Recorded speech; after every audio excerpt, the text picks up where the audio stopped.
नमस्कार। कोविड-19 पर आधारित खास कार्यक्रम कोरोना से कैसे लड़े किसान में आप सभी का स्वागत है। मैं हूं अदिति शर्मा।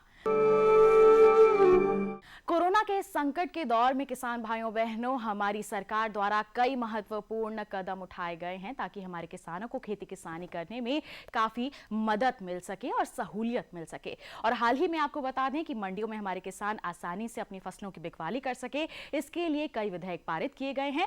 आइए इनकी विस्तृत जानकारी के लिए नजर डाल लेते हैं इस खास रिपोर्ट पर। आज किसानों के लिए बहुत ही ऐतिहासिक दिन है कि 70 साल हो गए, भारत की आज़ादी हुए 75 साल होने को आए और किसान को ये स्वतंत्रता नहीं थी कि वो अपने मंडी से बाहर अपने उत्पादन को बेच सके।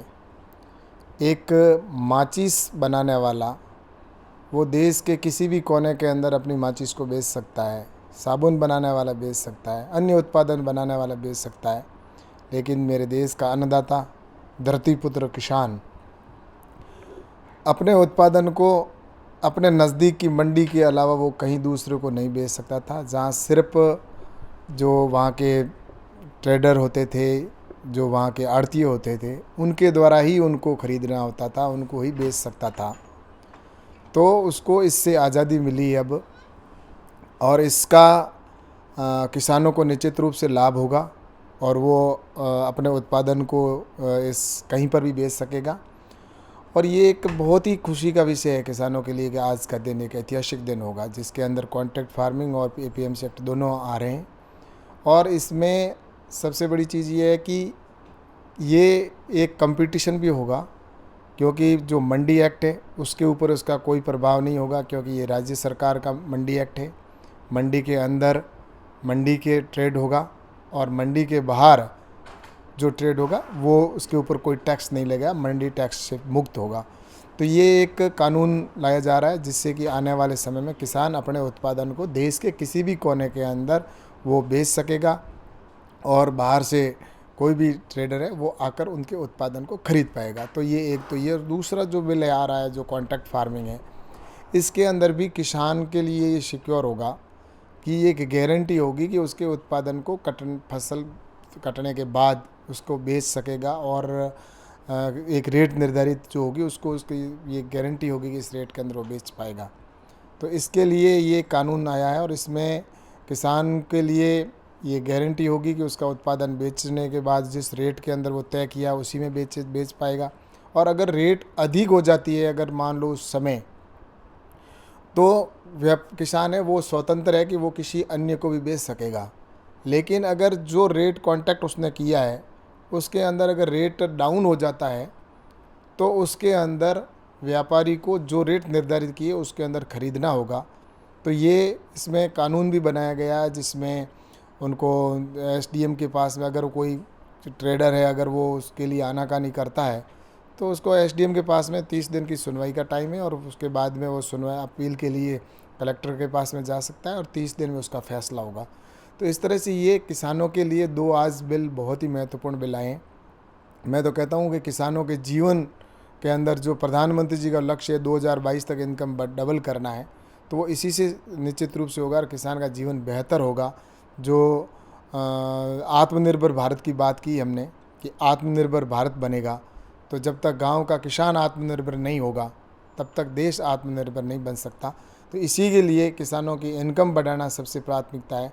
इसीलिए प्रधानमंत्री जी की जो भी योजना बनती है उसमें चाहे वो किसानों के लिए सम्मान निधि के तौर पर 6,000 रुपये देना हो, या हमारे मंडी है जो ई नाम मंडियाँ उनको जोड़ने का विषय हो, तो अब वो बढ़ाई गई है। और इसी के साथ किसानों के लिए 10,000 एफपीओ बनाए गए हैं। तो ये फार्मर प्रोड्यूसर ऑर्गेनाइजेशन जो बने उनका महत्व तभी होगा जब किसान मंडी से बाहर अपने उत्पादन को बेच पाएगा, क्योंकि जब उसको ये अधिकार ही नहीं होता, वो मंडी के अंदर ही बेचना है, तो फिर वो ट्रेडर अपनी खुद की प्रोसेसिंग का महत्व क्या रह जाएगा। तो इसलिए ये जो एफपीओ बनेंगे उन एफपीओ को भी इस कानून के अंदर ये बाध्यता थी कि उसको मंडी के अंदर ही बेचना है, फिर वहाँ से ख़रीद के फिर वो प्रोसेसिंग लगाए। ऐसा क्यों? इसीलिए एफपीओ जितने भी होंगे वो अपनी खुद की प्रोसेसिंग करेंगे और वो किसी भी देश के किसी कोने के अंदर अपना प्रोडक्ट तैयार करके और वो पैकेजिंग करके और विश्व के किसी कोने के अंदर बेच सकते हैं। तो इसलिए एक ये तीनों जो है योजना है वो सारी एक साथ में जुड़ी हुई है, चाहे वो हमारे एसेंशियल कमोडिटी एक्ट है जो पास हो चुका है, और जो ये हमारा कॉन्ट्रैक्ट फार्मिंग का, ये सब एक दूसरे के साथ में, ये सब जो एपीएमसी एक्ट है ये एक दूसरे के लिंकअप है, और जिसकी वजह से जो 1 लाख करोड़ रुपए एग्रीकल्चर इंफ्रास्ट्रक्चर के ऊपर जो खर्च होगा, तो वो भी प्रधानमंत्री जी की इसीलिए कि किसान को आत्मनिर्भर बनाना है, और इसके लिए 1 लाख करोड़ रुपए का आर्थिक पैकेज की भी घोषणा हुई है। तो ये आने वाले समय में किसानों की इनकम बढ़ाने के लिए सारे ये प्रयास किए जा रहे हैं। तो मैं तो यही कहूँगा कि आने वाले समय में देश का किसान समृद्ध होगा, तभी भारत आत्मनिर्भर बनेगा। ऐसा है कि प्रधानमंत्री जी का आज जन्मदिन भी है, मैं उनको शुभकामना भी देता हूँ, और उन्होंने जो ऐतिहासिक काम किए हैं, मैं सोचता हूँ कि इतिहास में अगर ऐसे प्रधानमंत्री पहले बन गए होते तो भारत तो कब का आत्मनिर्भर बन गया होता। तो मैं आज उनको बहुत बहुत शुभकामना देता हूँ कि उनके हर क्षेत्र के अंदर उन्होंने जो अचीवमेंट किए हैं भारत को आत्मनिर्भर बनाने के लिए, देश की सीमाओं को सुरक्षित करने के लिए, जिस तरह से विदेश नीति को बनाया गया है। आज विदेश नीति हमारी ऐसी है जिसके अंदर हमारा देश का नाम पूरे विश्व के अंदर आज हुआ है। तो ये सारे आने वाले समय के अंदर प्रधानमंत्री जी का जो विज़न है वो यही है कि देश को आत्मनिर्भर बनाना। तो ये जो सारा जो हो रहा है इस देश के लिए हो रहा है, और मैं तो आज इस अवसर पर प्रधानमंत्री जी को यही कहूँगा कि उन्होंने जितने काम इस देश को आगे बढ़ाने के लिए किए हैं, निश्चित रूप से उनके कामों को हमेशा याद रखा जाएगा। 6 साल में सर जो सरकार की उपलब्धि है उसके बारे में ऐसा है कि 6 साल की उपलब्धि तो जितनी बताएं उतनी कम है। आज चाहे वो किसानों के लिए हो, चाहे युवाओं के लिए हो, चाहे इस कोविड के काल के अंदर जिस तरह से इस आर्थिक पैकेज की घोषणा हो, चाहे विषय आज रोज़गार के लिए हो, तो हर दृष्टि से देखा जाए तो आज चाहे धारा 370 हटाने का विषय हो, धारा 370 हटी, भगवान श्री राम का मंदिर का ऐतिहासिक फैसला आना, सीए का कानून हटाना, 3 तलाक, विकास, ये सारे देश के अंदर आज मतलब एक आम आदमी को ये विश्वास है कि देश अब हमारा आत्मनिर्भर बनने जा रहा है। तो ये विकास के अंदर तो मैं कह सकता हूँ कि इन 6 साल के अंदर जितना विकास हुआ है, मैं सोचता हूँ कि पहले नहीं हुआ कभी जितना इन 6 साल के अंदर देश का विकास हुआ है। इसी के साथ कार्यक्रम में वक्त हो चला है एक छोटे से ब्रेक का। आप कहीं मत जाइए, जल्द ही हाजिर होंगे। बने रहिए दूरदर्शन किसान पर और देखते रहिए हमारा खास कार्यक्रम कोरोना से कैसे लड़े किसान।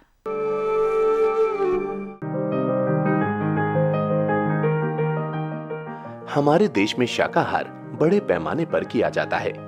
यही वजह है कि यहाँ सब्जियों की खपत काफी ज्यादा है। ताजा फल और सब्जी उत्पादन के मामले में भारत दुनिया में दूसरे नंबर पर है। यहाँ पाई जाने वाली अलग अलग तरह की जलवायु अलग अलग तरह की सब्जियां उगाने में मददगार हैं। फिलहाल देश भर के किसान हर साल करीब 18 करोड़ टन सब्जियां उगा रहे हैं। यही वजह है कि 2019-20 के दौरान 7,50,000 टन सब्जियों का निर्यात किया गया।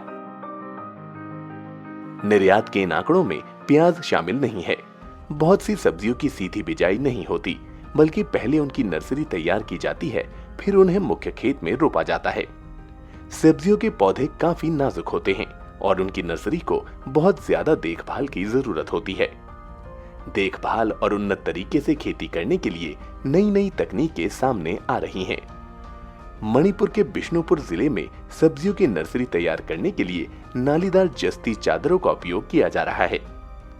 कमाल की बात तो ये है कि इस तकनीक को किसी वैज्ञानिक ने नहीं, बल्कि एक किसान ने इजाद किया है। इजाद करने वाले किसान कामोदेबो सिंह अब इस दुनिया में नहीं है, लेकिन उनकी ये तकनीक सब्जी किसानों को नई राह दिखा रही है।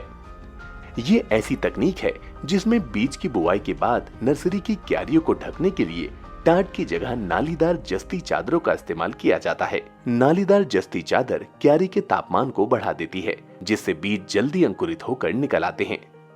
चूंकि क्यारी ढकी होती है, इसलिए वाष्पन की समस्या नहीं हो पाती और मिट्टी में नमी बनी रहती है। जाहिर है, इससे पानी की बचत होगी। वैज्ञानिकों का कहना है कि इस विधि में बीज अंकुरण तक सिंचाई करने की जरूरत नहीं है। एक बार जब बीज अंकुरित हो जाता है तो चादरों को हटाकर अगली नर्सरी के लिए रख दिया जाता है। टाट के मुकाबले जस्ते की चादरें ज्यादा टिकाऊ होती हैं और फसल लागत को भी कम कर देती हैं। इस विधि से उगी पौध ज्यादा गुणवत्ता वाली होती है। इसीलिए जो किसान ऐसी पौध तैयार नहीं कर पाते, वो दूसरे किसानों से पौध खरीद लेते हैं। इस तकनीक को अपनाने के बाद पत्ता गोभी, फूल गोभी और ब्रोकली के अलावा प्याज और टमाटर में अधिक लाभ दर्ज किया गया। 2018-19 के दौरान कामदेव सिंह ने छोटी सी जमीन से 5.25 लाख रुपए कमाए। बेहतर नतीजों के लिए नर्सरी क्यारियों को अच्छे से तैयार करना होगा। क्यारियों से खूंटी, ठूंठी या कोई दूसरी अवांछित वस्तु को हटाना होगा। इसके बाद गोबर की अच्छी खाद और नदी के तल की रेत डालें। बीज बोने के बाद क्यारियों में गोबर की कुछ खाद ऊपर से छिड़क दें और फिर रोज गेंद से पानी दें। इसके बाद इसे जस्ती चादरों से ढक दें। एक बात का और ध्यान रखें, बीज बोने से पहले नर्सरी की क्यारियों को अच्छी तरह समतल कर लें। ब्रेक के बाद दूरदर्शन किसान के खास कार्यक्रम कोरोना से कैसे लड़े किसान में आप सभी का फिर से स्वागत है।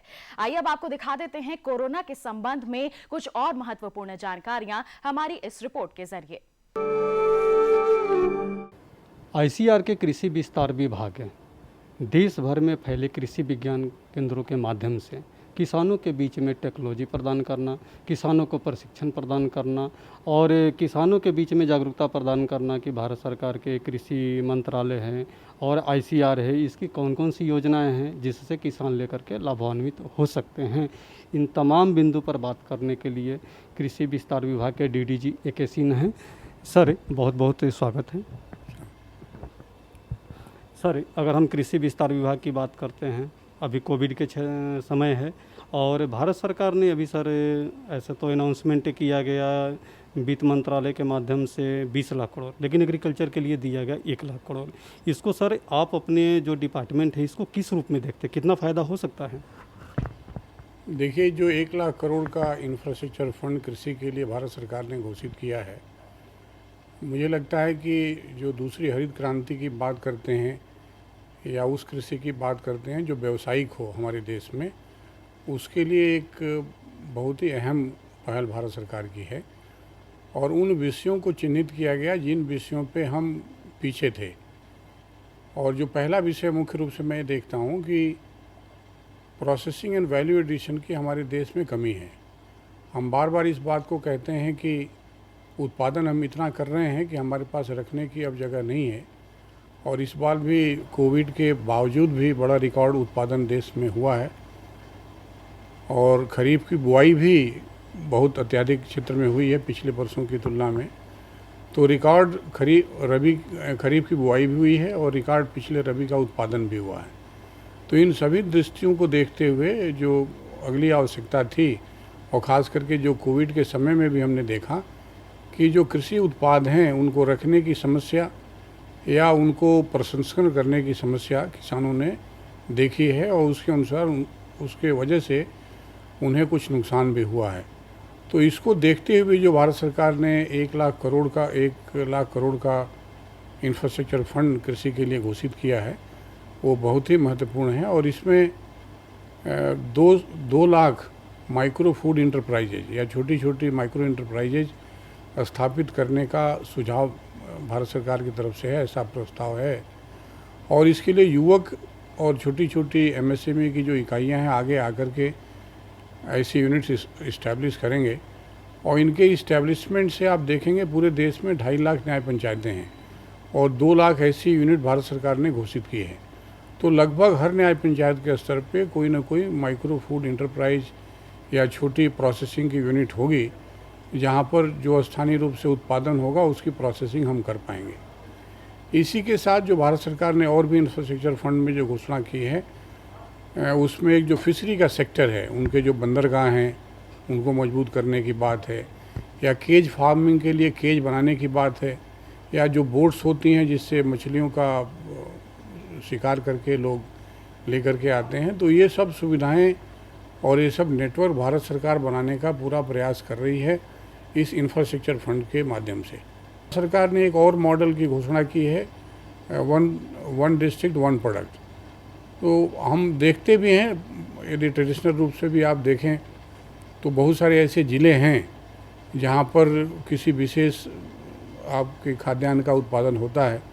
कहीं पे काला नमक धान की खेती होती है, कहीं दशहरी मैंगो होता है और कहीं लंगड़ा मैंगो। तो ये प्रचलन में पहले से हमारे यहाँ है और उसको बढ़ावा देने के लिए सरकार ने ये घोषणा की है कि जहाँ पर जिस पदार्थ का उत्पादन ज़्यादा होता है उसके अनुसार यदि व्यापार के हम अवसर उपलब्ध कराएंगे तो निश्चित रूप से वहाँ के किसानों को ज़्यादा लाभ होगा। तो मुझे लगता है कि ये सब जो घोषणाएं सरकार ने हाल के वर्षों में की है और ये आगे आने वाले काफ़ी दिनों तक इसका प्रभाव रहेगा। अगले जो 5-10 वर्षों में जो भारत की कृषि होगी उसको ये प्रभावित करेगा और हम सभी लाभान्वित होंगे। देश की कृषि का रूप अलग होगा और व्यावसायिक कृषि होगा। जैसा हम बार बार कहते हैं, युवक कृषि में आएंगे, पढ़े लिखे लोग कृषि में आएंगे, ग्रेजुएट्स IIM के स्टूडेंट्स, IIT के स्टूडेंट्स आएंगे, कमर्शियल फार्मिंग करेंगे और एक व्यापार आधारित कृषि होगी, ऐसा मेरा मानना है।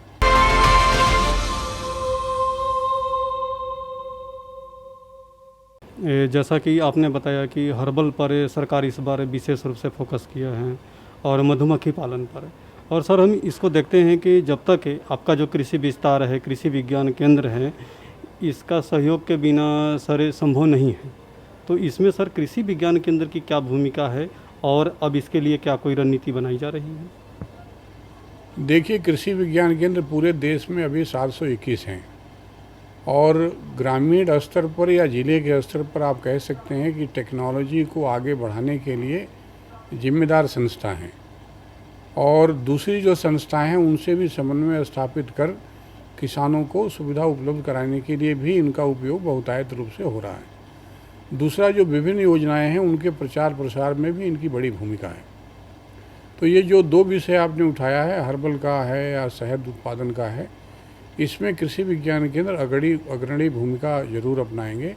शहद उत्पादन की छोटी छोटी इकाइयाँ कृषि विज्ञान केंद्रों पर स्थापित की गई हैं और किसानों को हम लगातार प्रशिक्षण दे रहे हैं और जिनकी भी रुचि है कि शहद का उत्पादन कैसे करें, उसकी प्रोसेसिंग कैसे करें और जो दूसरे उत्पाद उसमें से और निकलते हैं, जैसे हनी का पॉलन है, उसके ऊपर भी लोगों का काफ़ी रुझान है, काफ़ी महंगा बिकता है।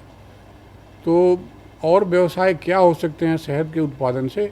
इसी प्रकार जो हर्बल के पदार्थ हैं या हर्बल की जो फसलें हैं उनकी खेती करने की विधि हमारे कृषि विज्ञान केंद्रों के वैज्ञानिक उसमें प्रशिक्षण दे रहे हैं किसानों को जगह जगह पर।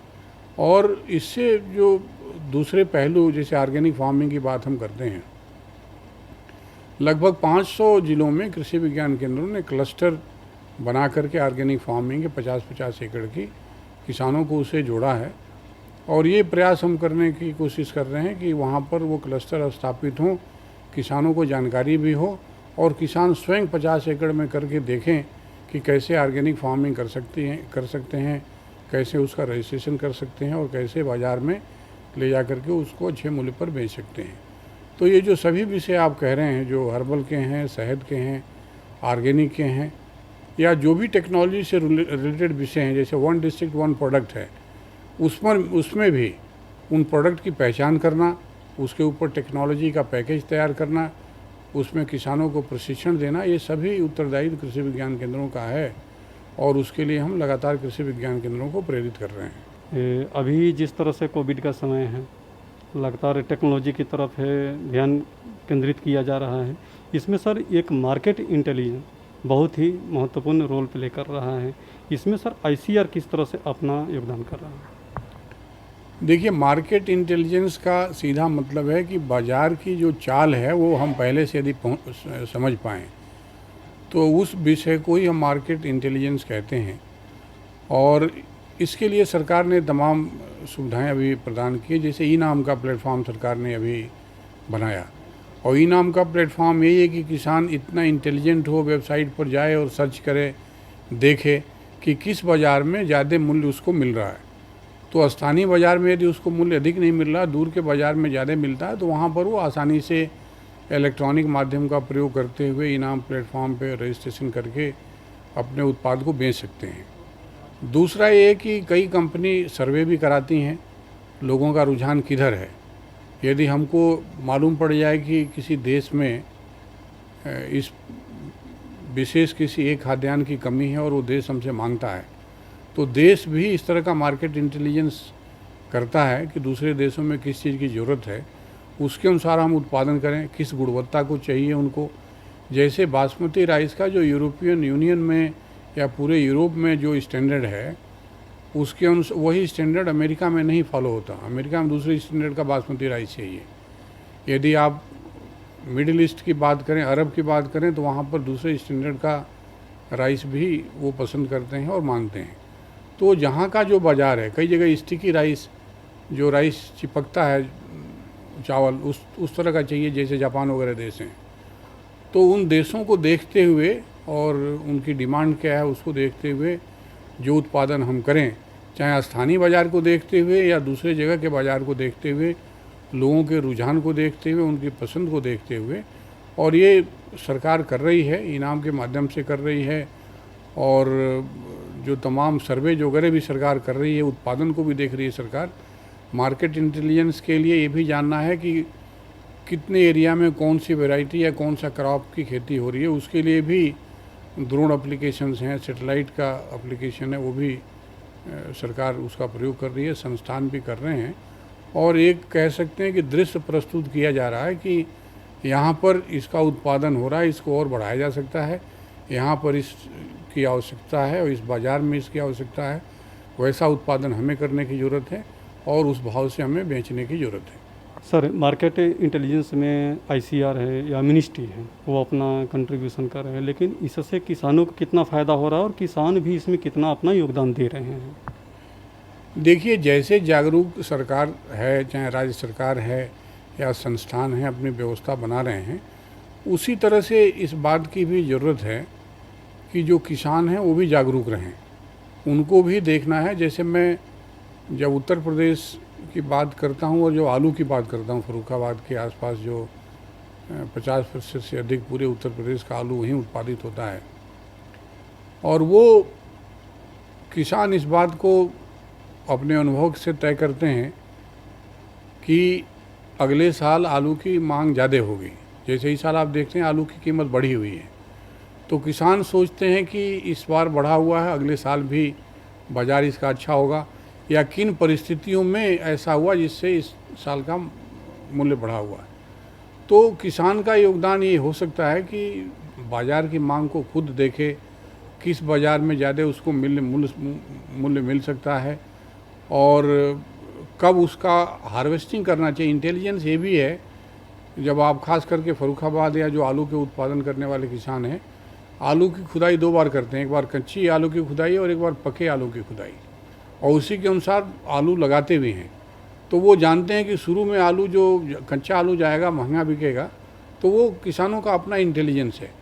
और इस ऐसी जागरूकता यदि अन्य जगहों के किसानों को भी हो, आलू किसानों की भी नहीं, दूसरे किसानों को भी, जैसे इस समय मिलेट्स की बात होती है कि जो मोटे अनाज हैं उनकी ज़्यादा मांग है, ज़्यादा पौष्टिक हैं, और यदि किसान इधर अपने को परिवर्तित करते हैं। दूसरा मांग बायोफोर्टिफाइड वैरायटीज़ की भी है, जिसमें कि अपना खुद जैव संवर्धन है, उसमें ज़्यादा पोषण है, तो ऐसी प्रजातियों की खेती करना शुरू करें। तो बाज़ार की मांग को देखते हुए किसान अपनी खेती में बदलाव ला सकते हैं, कब उत्पादन करें, कब उत्पादन न करें, और फसल की कटाई का डिफरेंट स्टेज तय कर सकते हैं। कुछ पहले लगाएं, कुछ बाद में लगाएं, और बाज़ार के अनुसार उस उत्पादन को पहुंचाएंगे। तो निश्चित रूप से यदि इसको देख के किसान करते हैं तो उन्हें लाभ होगा। इसी के साथ कार्यक्रम में वक्त हो चला है एक और छोटे से ब्रेक का। आप कहीं मत जाइए, जल्द ही हाजिर होंगे। बने रहिए दूरदर्शन किसान पर और देखते रहिए हमारा खास कार्यक्रम कोरोना से कैसे लड़े किसान।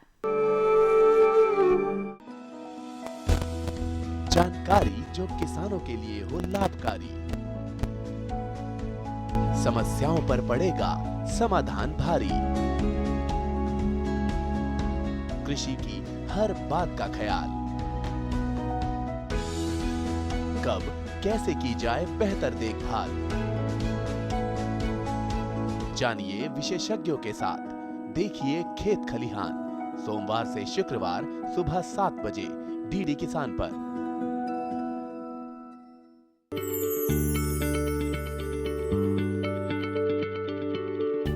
क्या आप किसी बीमारी से परेशान हैं? चाहते हैं डॉक्टर की सलाह? तो हम हैं आपके साथ, बताएंगे आपको जीने की राह। समस्याएं आपकी, समाधान देश के मशहूर विशेषज्ञों के। घर बैठे बात करें देश के जाने माने डॉक्टरों से। हमारे लाइव प्रोग्राम स्वस्थ किसान में हर शनिवार शाम 6 बजे से 7 बजे तक। ब्रेक के बाद दूरदर्शन किसान के खास कार्यक्रम कोरोना से कैसे लड़े किसान में आप सभी का स्वागत है। किसान भाइयों बहनों, हमारे देश में जिस तरह से कोरोना के मरीजों की संख्या बढ़ती जा रही है, उतनी ही तेजी से ठीक होते हुए मरीजों की संख्या में भी हम बढ़ोतरी होते हुए देख रहे हैं। किस तरह की स्थिति हमारे देश में इस वक्त बनी हुई है, आइए आपको दिखा देते हैं इस रिपोर्ट के जरिए। केंद्रीय श्रम और रोजगार मंत्री ने आज कहा कि कोविड-19 महामारी के दौरान पूरे भारत में प्रवासी श्रमिकों के लिए श्रम कल्याण और रोजगार सहित केंद्र सरकार द्वारा कई अभूतपूर्व कदम उठाए गए हैं। इनकी विस्तार से जानकारी देते हुए उन्होंने कहा, श्रम समवर्ती सूची में है और इसलिए केंद्र और राज्य सरकारें दोनों इस मुद्दे पर नियम बना सकती हैं। इसके अलावा प्रवासी श्रम अधिनियम सहित अधिकांश केंद्रीय श्रम अधिनियमों को राज्य सरकार द्वारा विशेष रूप से लागू किया जा रहा है। प्रवासी श्रम अधिनियम के प्रावधानों के अनुसार प्रवासी श्रमिकों का पंजीकरण और उनके डेटा को संबंधित राज्य सरकारों द्वारा तैयार किया जाना है। हालांकि कोविड-19 के अभूतपूर्व परिदृश्य में श्रम और रोजगार मंत्रालय ने उन सभी प्रवासी श्रमिकों के डेटा को एकत्र करने के लिए पहल की है जो लॉकडाउन के दौरान अपने गृह राज्यों में जा रहे थे। विभिन्न राज्य सरकारों से एकत्रित जानकारी के आधार पर लगभग 1 करोड़ प्रवासी श्रमिक कोविड-19 के दौरान अपने मूल राज्यों में लौट गए हैं। श्रम मंत्री ने कहा कि लॉकडाउन के दौरान प्रवासी श्रमिकों के कल्याण के लिए विभिन्न पहलें की गई हैं। लॉकडाउन के तुरंत बाद श्रम और रोजगार मंत्रालय से सभी राज्य सरकारों, केंद्र शासित प्रदेशों को निर्देश जारी किए गए थे कि वे भवन निर्माण और अन्य निर्माण श्रमिक उपकर निधि से निर्माण श्रमिकों को वित्तीय सहायता प्रदान करें। विभिन्न राज्यों द्वारा पोषित की जा रही भवन निर्माण और अन्य निर्माण श्रमिक उपकर निधि से 5,000 करोड़ रुपए सीधे उनके बैंक खातों में प्रदान किए गए हैं। लॉकडाउन के दौरान प्रवासी श्रमिकों की शिकायतों के समाधान के लिए श्रम और रोजगार मंत्रालय ने पूरे देश में 20 नियंत्रित कक्ष स्थापित किए थे। लॉकडाउन के दौरान श्रमिकों की 15,000 से अधिक शिकायतों को इन नियंत्रण कक्षों के माध्यम से हल किया गया था और श्रम और रोजगार मंत्रालय के हस्तक्षेप के कारण 2 लाख से अधिक श्रमिकों को लगभग 295 करोड़ रुपए की धनराशि का भुगतान किया गया। लॉकडाउन के बाद 1.7 लाख करोड़ रुपए के वित्तीय पैकेज के साथ देश के गरीब, जरूरतमंद और असंगठित क्षेत्र के श्रमिकों की मदद के लिए प्रधानमंत्री गरीब कल्याण योजना का शुभारंभ किया गया। इस पैकेज के तहत 80 करोड़ लोगों को 5 किलोग्राम गेहूं और चावल के साथ 1 किलोग्राम दालें उपलब्ध कराई गई हैं। सभी लाभार्थियों को ये निःशुल्क खाद्यान्न अब नवंबर 2020 तक प्रदान किया जाएगा। सरकार का उद्देश्य ये सुनिश्चित करना है कि इस महामारी और चुनौतीपूर्ण समय के दौरान कोई भी बिना भोजन के ना रहे। मनरेगा के तहत प्रतिदिन की मजदूरी 182 रुपए से 202 रुपए तक बढ़ाई गई। तो किसान भाइयों बहनों, ये था हमारा आज का कार्यक्रम कोरोना से कैसे लड़े किसान। अगले अंक में आपके लिए लेकर आएंगे नई और महत्वपूर्ण जानकारियां। तब तक के लिए हमें दीजिए इजाजत। आप स्वस्थ रहिए, मंगल रहिए, दूरदर्शन किसान देखते रहिए। नमस्कार।